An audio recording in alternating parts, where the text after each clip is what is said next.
Okej, mirë, qartë. Do rikthehemi përsëri edhe tek pjesa e paragjykimit që mund të jetë, po Genti, 90.000 shqiptarë që jetojnë në Itali do votojnë. Kishe një replik, do të shtoje diçka në fakt ose kishe një koment? Unë mendova, Flori, se sot nuk e thritur me qenë nga Fieri dhe Fieri ka shumë regjistrime. Nuk mendova se më thritur me qenë nga Italia. Vërtet është, Fieri ka shumë regjistrime. I ka, po Fieri ka edhe shumë kandidat me peshk këtë radhë, nga politika. Unë prandaj su kandidova sepse nuk ndjesha në peshën e tur. Gjokemi. Prandaj s'dole, po. Okej. Përshëndes mitemi parafolës. Përveç zotit Lata që nuk e njoh personalisht, dy të tjerët, Bledarin dhe Arianin i njoh. Kemi luftuar bashkë, duke protestuar edhe nëpër ambasada për drejtën e votës deri dje. Dhe i përshëndes. Mua më pëlqeu, them drejtën, hyrja e zotit Lata. Zotit Lita, po, s'ka problem, po. Lita, më fal.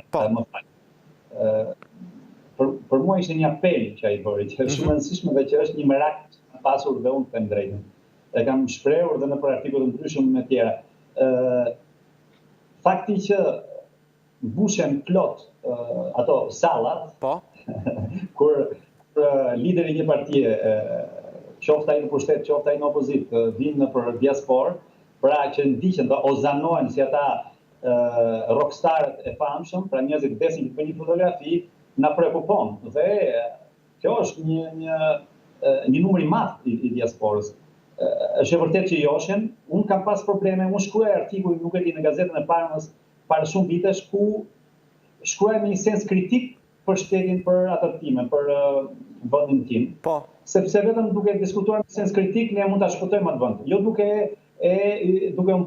vetë kënaqur. Dhe unë kisha djem të rinj këtu, që mund të ishin lindur këtu, po që ndjeni vetë shqiptar, që më shanin, më kritikonin, pse thua ti këtë, sepse kishin atë kompleksin inferioritetit, pra doni që në sy të italianëve të dukeshin sikur ishin lartë, duke mos treguar kushin problematikat e atij vend. Pra, nuk duan të duken sikur janë keqë, po është edhe pak mundësi shqiptare kjo, që brenda shtëpisë ndoshta mund të jetë duke u marrë flak, po jashtë dalin të gjithë të lumtur edhe. Është kompleks i inferioritetit që ne duhet ta heqim, ne duhet të tregojmë që jemi të emancipuar, në qoftë se ne tregojmë dhe lajmë dhe nxjerrim të problemet tona dhe të zgjidhim. Nga ana tjetër jam dakord dhe me observimet që bën dy kolegët e tjerë, që janë më optimist sepse një pjesë e diasporës, po kam frikë se është minoranca, janë më të vetëdijshëm, janë më kritik, dhe e lexojnë Shqipërinë dhe problemet e saj me syri kritik. Pse minorancë? Pse e quan minorancë? Ata të cilët kanë syrin kritik? Po jo, mund t'jenë edhe një 50%, po flas për atë masë kritike që ka qenë kritike në Shqipëri, është kritike edhe në diasporë. Domethënë, e vetmja frikë ime është që ai elektorati shqiptar duhet të ndikohet nga elektorati i diasporës, pra familjarët, prindërit që janë atje, të ndikohen nga fëmijët e tyre që janë në shtetit dhe jo të ndodhe kundërta. Edhe pse dim tani që me patronazhistët po na kërkojnë firmat, po kërkojnë dokumentat ata. Nëse një person nuk çon 20 dokumenta, 12 dokumenta sa është, mund të rrezikojë edhe vendin e punës. Kjo është drama më e madhe e Shqipërisë në 2025. Ta kanë kërkuar Genti votën? Ta kanë kërkuar të regjistrojnë?